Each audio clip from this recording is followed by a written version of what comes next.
Saya akan bacakan 1 Petrus pasal 2 ayat 21. Sebab untuk itulah kamu dipanggil, karena Kristus pun telah menderita untuk kamu dan telah meninggalkan teladan bagimu, supaya kamu mengikuti jejaknya. Amin untuk firman Tuhan. Bapak Ibu Saudara yang dikasihi dalam Tuhan Yesus Kristus, kebenaran firman Tuhan hari ini kita renungkan di bawah tema Kristus sebagai teladan hidup. Kristus sebagai teladan hidup. Saudara, di tengah-tengah dunia yang semakin mengutamakan keegoisan dan hidup untuk menyendiri, ya, panggilan untuk hidup sebagai teladan Kristus itu merupakan pesan yang sangat menantang. Namun ini juga bagian hal yang sangat penting. Tidak sedikit orang percaya saat ini hidup tanpa arah yang jelas. Mengapa? Karena mereka melupakan satu fakta penting, bahwa kita dipanggil bukan hanya untuk percaya kepada Kristus, tetapi juga untuk hidup seperti Kristus. Sekali lagi, bahwa dunia yang penuh dengan ketidakpastian, penuh dengan kejahatan, penuh dengan ketidakadilan, banyak orang bertanya, bagaimana seharusnya hidup sebagai orang percaya? Di tengah-tengah tekanan, di tengah-tengah fitnah, di tengah-tengah penderitaan, tentu kita mencari arah, mencari sebuah pedoman. Dan Rasul Petrus melalui suratnya kepada umat Allah yang tersebar, yang sedang mengalami penderitaan, memberikan jawaban, memberikan satu pengharapan, satu kepastian. Dikatakan, sebab untuk itulah kamu dipanggil, karena Kristus pun telah menderita untuk kamu dan telah meninggalkan teladan bagimu, supaya kamu mengikuti jejaknya. Jadi di ayat 1 pasal 20 dari surat 1 Petrus pasal 2 ayat 21 ini menjadi batu penjuru bagi kita, sebagai pedoman bagi kita untuk memahami apa artinya mengikuti jejak Kristus. Terutama saudara dalam konteks penderitaan di tengah-tengah kehidupan kita sebagai orang percaya, dalam konteks keteladanan moral kita. Ayat ini bukan hanya seruan moralitas saja supaya kita hidup baik, tapi ini merupakan panggilan kita, keberadaan kita sebagai orang yang sudah percaya, bukan sekedar menghindari dosa, tetapi melainkan untuk menghidupi jejak Kristus itu. Bukan ketika kita menderita, bukan, tetapi dalam seluruh keberadaan kita. Kalau kita melihat 1 Petrus pasal 2 ayat 21 ini, di mana Petrus menulis kepada jemaat yang ada di perantauan, ya, yang tersebar di Pontus, di Galatia, di Kapadokia, di Asia, dan di Bitinia. Ini kalau kita membaca dalam 1 Petrus pasal 1 ayat 1. Ini merupakan wilayah-wilayah di Asia kecil. Dan komunitas-komunitas kecil yang sedang menghadapi tekanan sosial, sedang menghadapi diskriminasi, bahkan penganiayaan. Bukan karena mereka berlaku tidak baik, tapi justru karena iman mereka mengalami penderitaan.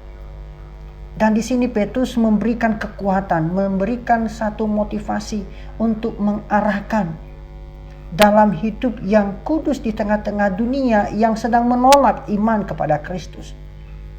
Maka kalau kita melihat dalam pasal 2 khususnya ayat 13-25, di situ Petrus berbicara tentang bagaimana ketundukan terhadap otoritas, termasuk kepada tuan yang mungkin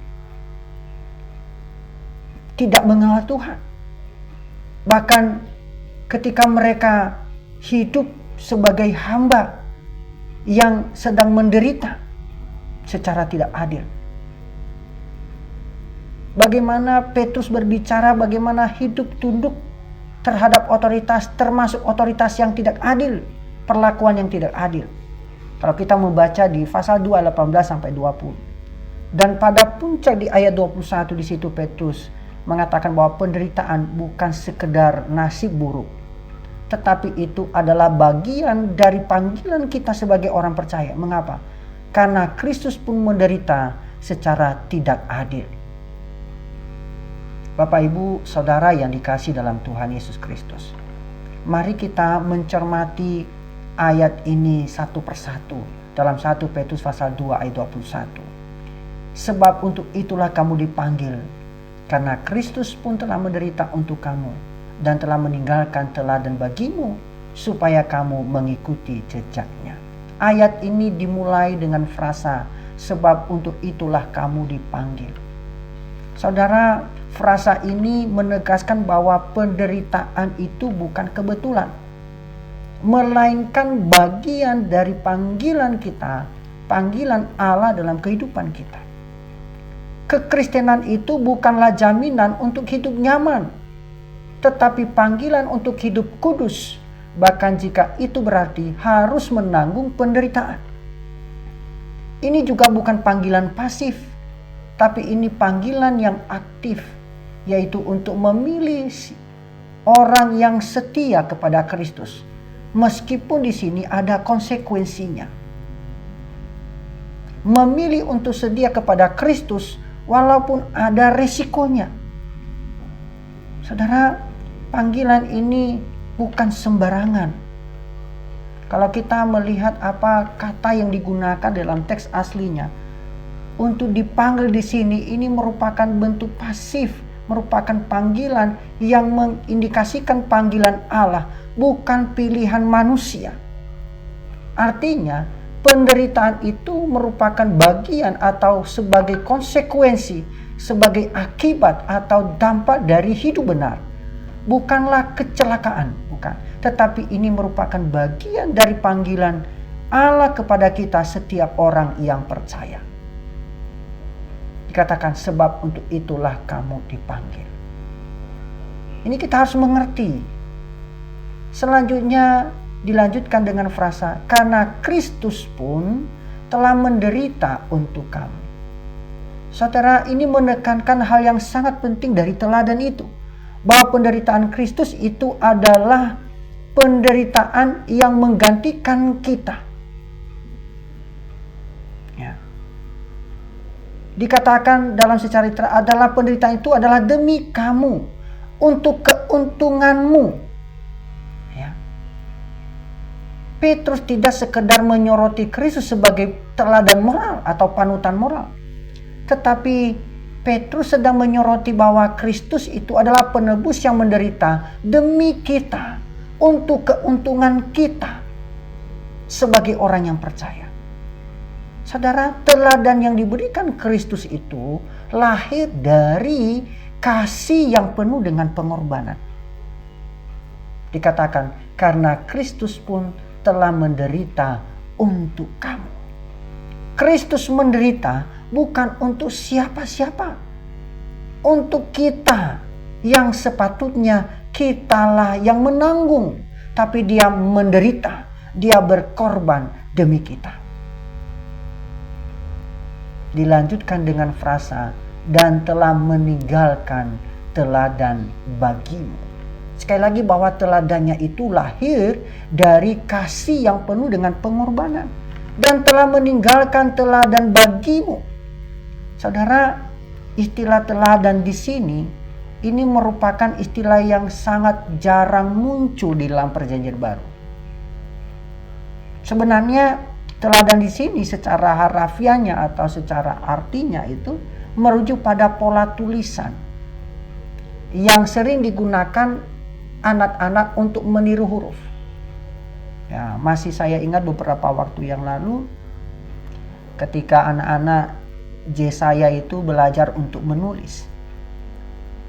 Diberikan pola oleh gurunya dan dia mengikuti pola itu. Inilah gambaran yang dikatakan teladan, tidak lebih dari itu, persis sama seperti itu. Ini merupakan gambarannya yang sangat jelas. Hidup Kristus merupakan pola yang harus kita tiru. Huruf demi huruf. Ya. Ini teladan yang dimaksud. Artinya, keteladanan Kristus itu merupakan pola yang harus kita tiru. detail demi detail. Saudara, tidak cukup hanya memahami kasihnya, tapi kita dipanggil untuk menyalin hidupnya ke dalam hidup kita. Sekali lagi, bahwa tidak cukup hanya memahami kasih Yesus yang besar itu, kasih Allah yang besar itu, tapi kita dipanggil untuk menyalinnya, menyalin hidup itu, menjadikan hidup itu sebagai pola dalam hidup kita. Saudara, tidak berhenti di situ. Dilanjutkan dengan frasa, supaya kamu mengikuti jejaknya. Istilah ini berarti jejak kaki. Saudara, bayangkan seorang anak yang berjalan di tanah berpasir dalam mengikuti jejaknya. Ya, coba satu plakat ya, saya pernah baca itu Derek Prince ya. Gambar telapak kaki ya di pasir dan ada telapak kaki kecil di belakangnya. Ya, tulisan ya, gambaran itu. Kalau kita ada di pinggir pantai, kita sedang bermain dan berjalan, dan ada yang mengikuti kita dari belakang. Dan itulah jejak. Seorang anak akan berjalan mengikuti jejak ayahnya. Itulah panggilan kita. Seperti itulah gambarnya. Bukan sekedar meniru dari jauh, tetapi menapak langkah demi langkah dalam hidup seperti Kristus. Menjadi pertanyaan, mengikuti jejak Kristus apa artinya? Yang pertama adalah meneladani kasihnya. Kalau kita mengikuti jejak Kristus, meneladani kasihnya. Kasih Kristus tidak bersyarat. Ia mengasihi bahkan musuhnya. Saudara, dalam dunia yang penuh dengan kebencian dan dendam, sebagai umat percaya yang dipanggil untuk menunjukkan kasih yang sangat radikal seperti kasih Kristus, yaitu dalam hal mengampuni, dalam mengasihi orang yang terpinggirkan, yang tersisih, bahkan tidak membalas kejahatan demi kejahatan, itu bukan hal yang mudah. Ketika kita diberikan mengikuti jejak Kristus, maka yang pertama adalah meneladani kasihnya. Mengikuti jejak Kristus artinya meneladani kerendahan hatinya. Bukan hanya kasihnya, tetapi kerendahan hatinya. Kalau kita melihat di dalam bagian yang lain, Kristus walaupun dia adalah Allah, tidak mencari kehormatan duniawi. Ia melayani, bahkan membasuh kaki para muridnya. Kerendahan hati Yesus itu bukanlah kelemahan, tetapi kekuatan sejati. Saudara, kita dipanggil untuk tidak hidup demi gengsi atau status, tetapi demi untuk melayani. Kita dipanggil dengan penuh kerendahan hati. Mengapa? Karena yang kita layani bukanlah manusia yang kelihatan, tetapi Allah yang telah mempercayakan hidup kita. Mengikuti jejak Kristus bukan hanya meneladani kasihnya, bukan hanya meneladani kerendahan hatinya, tapi juga meneladani ketekunannya dalam penderitaan. Saudara yang dikasih dalam Tuhan Yesus Kristus, Kristus tidak menyerah dalam penderitaan. Justru ia taat sampai mati. Demikian juga kita. Kita dipanggil untuk bertahan di tengah-tengah kesulitan. Bukan karena kita kuat, tetapi karena kita tahu siapa yang kita ikuti. Pengharapan kita bukan pada situasi, tetapi pada Allah yang setia. Jadi kalau kita jadikan Kristus sebagai teladan, itu bukan hanya moral, tetapi juga dalam keberadaan kita. Saudara, banyak orang menjadikan Yesus itu inspirasi moral.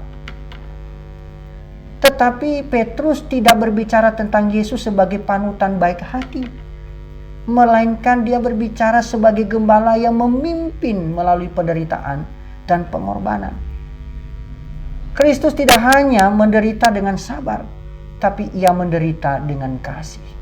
Kalau kita membaca di ayat-ayat selanjutnya, di ayat 22 sampai 25, Petrus sebenarnya mengutip Yesaya 53 secara eksplisit berkata, ia tidak berbuat dosa di ayat 22.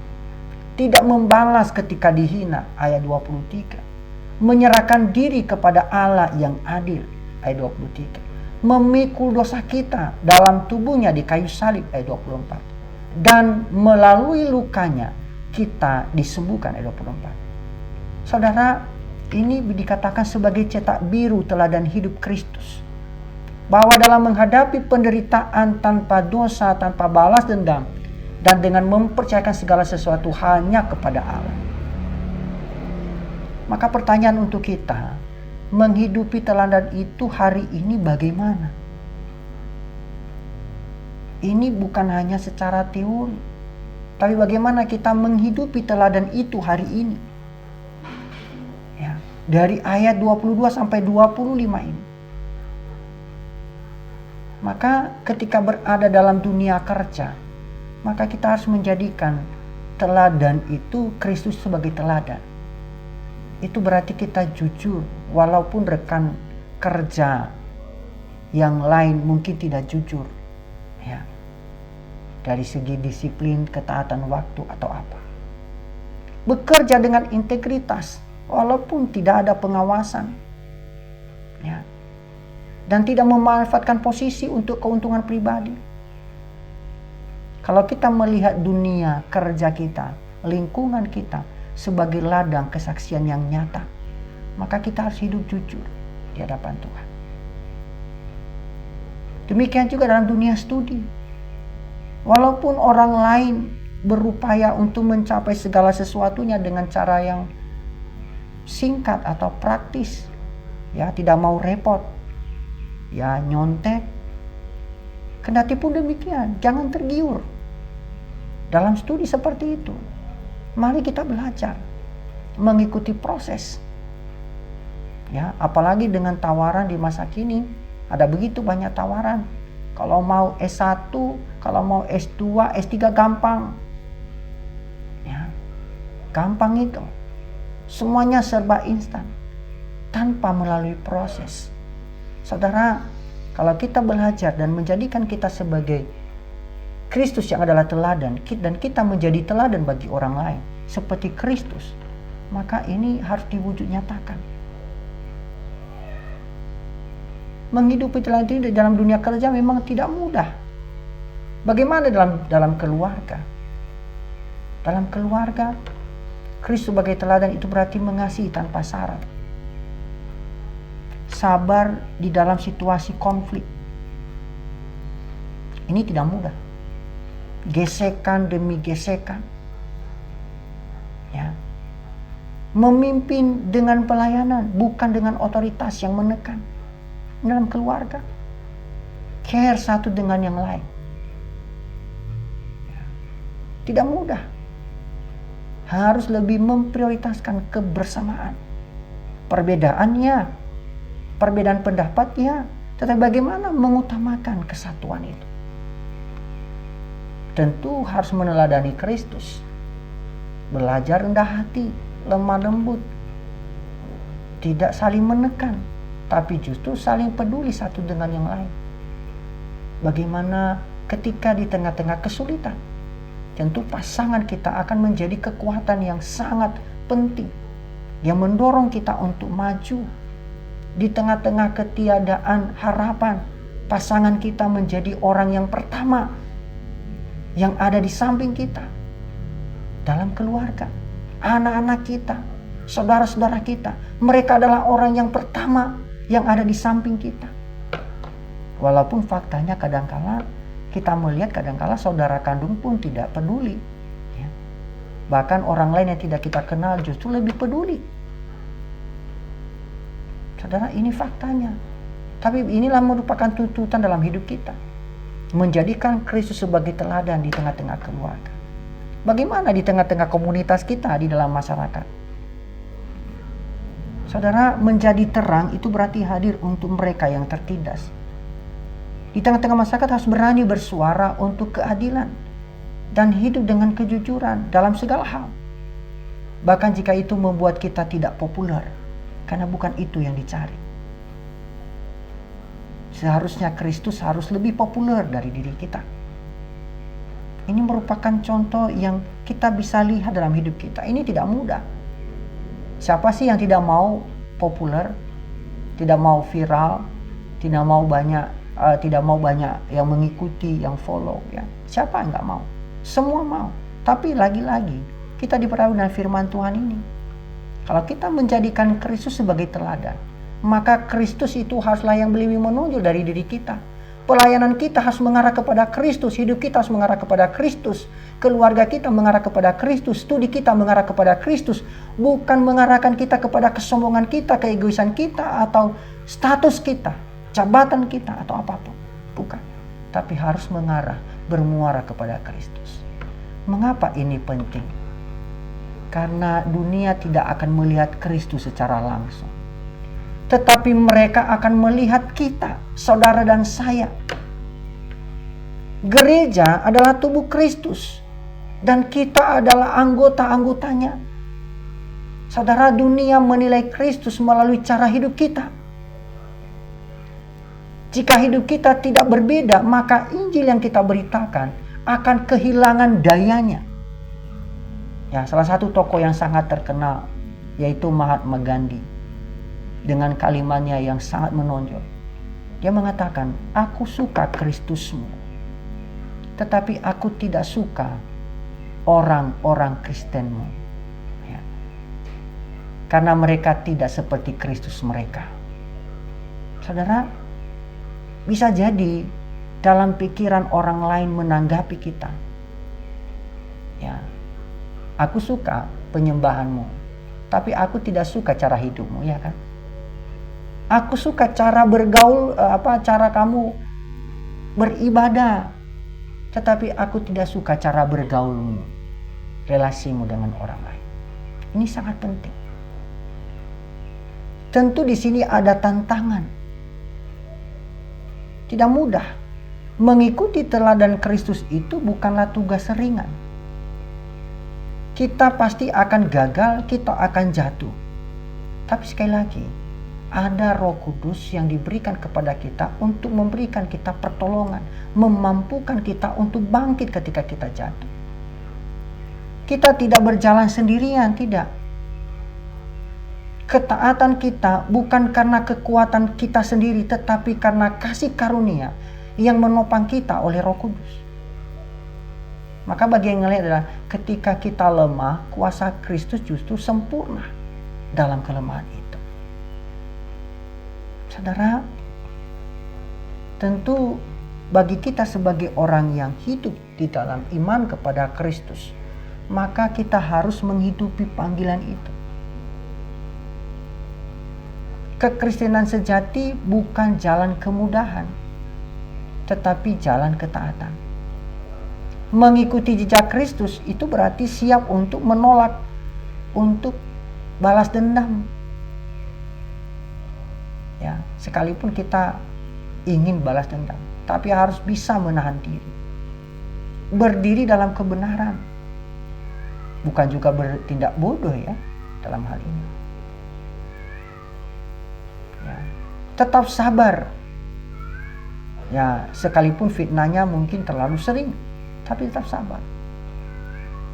Saudara, di dalam budaya yang suka pembalasan, kasih yang sabar sebenarnya itu adalah hal yang sangat menonjol. Ya. Makanya dalam Amsal itu adalah pahlawan yang gagah perkasa itu adalah orang yang sabar.